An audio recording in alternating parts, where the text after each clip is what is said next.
নামাজের প্রথম এক রেকাত অথবা দুই রেকাতে যদি সূরা ফাতিহা পড়তে ভুলে যায় তাহলে করণীয় কি? বিসমিল্লাহির রহমানির রহিম। যদি নামাজের শুরুতে এক রেকাত অথবা দুই রেকাতে সূরা ফাতিহা পড়তে ভুলে যায় তাহলে শেষে সাহু সেজদা দিয়ে দিলে নামাজ শুদ্ধ হয়ে যাবে।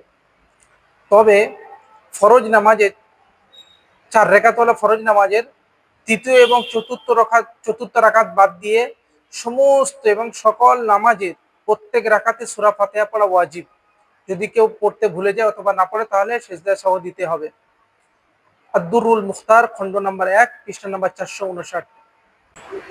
প্রিয় দিনী ভাই বোন, দিনী কথাবার্তা নিজে জানা এবং অন্যদের কাছে পৌঁছে দেওয়া এটি একটি দাওয়াতের এবং সওয়াবের কাজ।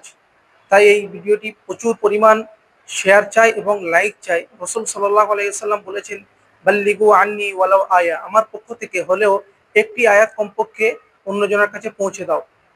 তাই আমরা